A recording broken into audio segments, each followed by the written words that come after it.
Hello students, टेक्साजिन biology में आप सभी का स्वागत है। और आज जो टॉपिक हम लोग करने वाले हैं दैट इज किंगडम फंजाई। तो चलिए शुरू करते हैं किंगडम फंजाई। सबसे पहले हमें पता है कि इस किंगडम में आने वाले जितने भी ऑर्गेनिज्म हैं they all are multicellular eukaryotic. Yes, but there is one exception, that is yeast. Yeast is the only fungi which is unicellular and this yeast is used to make bread and beer. तो east को केवल छोड़ दिया जाए, बाकी जितने भी organism fungi kingdom में आते हैं वो सारे के सारे मल्टी सेलुलर यूकैरियोटिक हैं। सिर्फ ईस्ट यूनिसेलुलर यूकैरियोटिक है और इसका इस्तेमाल ब्रेड बनाने में या फिर दूसरे अल्कोहलिक ड्रिंक्स बनाने में इस्तेमाल किया जाता है। Fungi are cosmopolitan. That means they are present everywhere. They may found in everywhere. They occur in air, water, soil and on animals and plants.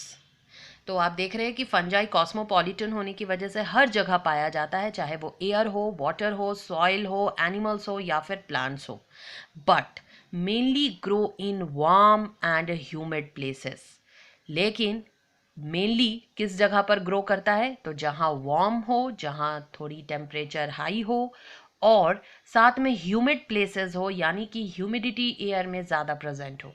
तो वार्म और ह्यूमिड मॉइस्चर वाले जगहों में हमें फंजाई ग्रो करता हुआ मिलेगा। सबसे पहले हम लोग इसके स्ट्रक्चर को देखें। Except yeast which are unicellular, fungi are filamentous. Yeast को केवल छोड़ दिया जाए जो यूनिसेलुलर होता है, फंजाई का अगर हम लोग स्ट्रक्चर देखते हैं तो they are basically filamentous. Their bodies consist of long slender thread like structure called hyphae. तो आप देख रहे हैं बॉडी जो है इसमें प्रेजेंट होता है लॉन्ग और स्लेंडर सीधा थ्रेड लाइक स्ट्रक्चर जिसे हम लोग कहते हैं hyphae. So this one is hyphae and the network of hyphae is called mycelium. तो हम लोगों ने क्या देखा कि केवल ईस्ट को छोड़ दिया जाए क्योंकि ईस्ट यूनिसेलुलर फंजाई है, ये हम लोगों ने ऑलरेडी जान लिया कि ये एक एक्सेप्शन है फंजाई में। बाकी के फंजाई फिलामेंटस स्ट्रक्चर के होते हैं और उनका जो बॉडी है उसमें प्रेजेंट होता है long slender thread like structure जिसे कहा जाता है हाइफी। ये हाइफी के नेटवर्क को कहा जाता है माइसीलियम। तो यहाँ पे हम लोगों ने ये स्ट्रक्चर बनाया है जिसमें हम लोग देख रहे हैं दिस वन इज हाइफी और इसके नेटवर्क को, इसके पूरे नेटवर्क को हम लोग कहते हैं माइसीलियम। हाइफी जो है उसमें से हमें क्या देखने को मिलता है कि कुछ हाइफी जो है कंटिन्यूअस ट्यूब्स होते हैं, कंटिन्यूअस ट्यूब्स होते हैं। यहाँ हालांकि हम लोगों ने कंटिन्यूअस ट्यूब्स नहीं बनाया है। यहाँ आप क्या देखते हो कि ये कंटिन्यूअस ट्यूब्स होते हैं and it is filled with multi nucleated cytoplasm. तो कंटिन्यूअस ट्यूब्स होंगे और उसमें मल्टी न्यूक्लिएटेड साइटोप्लाज्म फिल्ड होगा जिसे हम लोग सीनोसाइटिक हाइफी भी कहते हैं। वाइल अदर्स हैव सेप्टी और क्रॉस वॉल, जैसा कि यहाँ पे हमें देखने को मिल रहा है कि इन हाइफीज में हमें सेप्टी देखने को मिल रहा है, सेप्टम देखने को मिल रहा है, क्रॉस वॉल देखने को मिल रहा है। ये कंटिन्यूअस ट्यूब नहीं है। तो मस्ट रिमेंबर कि हाइफी जो है वो दो तरह के हो सकते हैं। कुछ हाइफी कंटिन्यूअस ट्यूब्स हो सकते हैं जिसमें मल्टी न्यूक्लिएटेड साइटोप्लाज्म फिल्ड हुआ रहता है और ऐसे हाइफी को कहा जाता है सीनोसाइटिक हाइफी। जबकि कुछ हाइफी ऐसे होते हैं जिसमें क्रॉस वॉल प्रेजेंट होता है, जिसमें सेप्टम प्रेजेंट होता है, सेप्टी होता है। और यहाँ पे जो हम लोगों ने डायग्राम बनाया है वो इसी तरह के हाइफी हैं।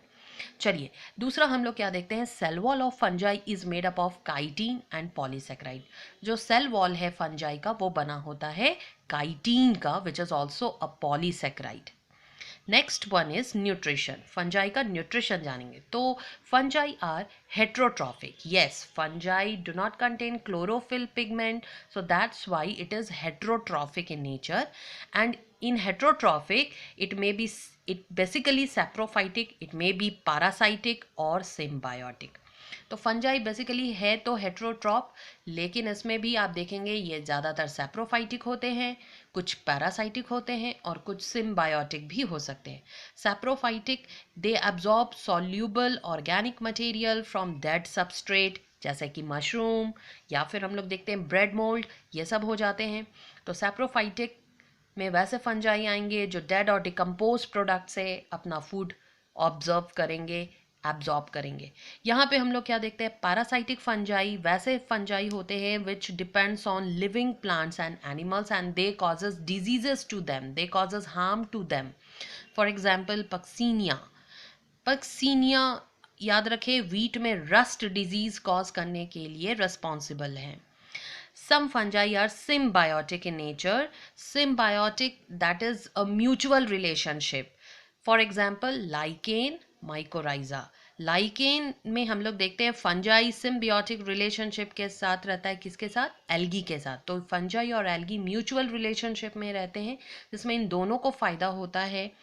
Algae perform photosynthesis to provide organic food to the fungi, and fungi provide raw material and shelter to the algae. So lichens are very good example of symbiotic relationship of fungi. The second one is mycorrhiza.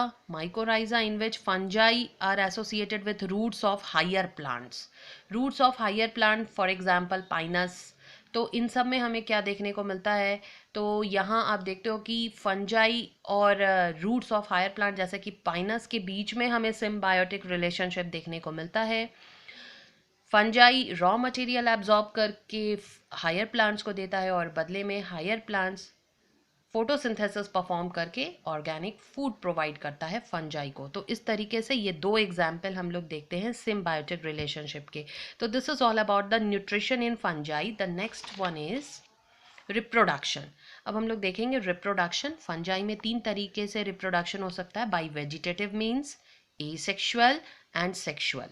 Vegetative means by fragmentation, fission and budding. तो vegetative reproduction में हमें fragmentation देखने को मिलता है, fusion देखने को मिलता है और बर्डिंग देखने को मिलता है.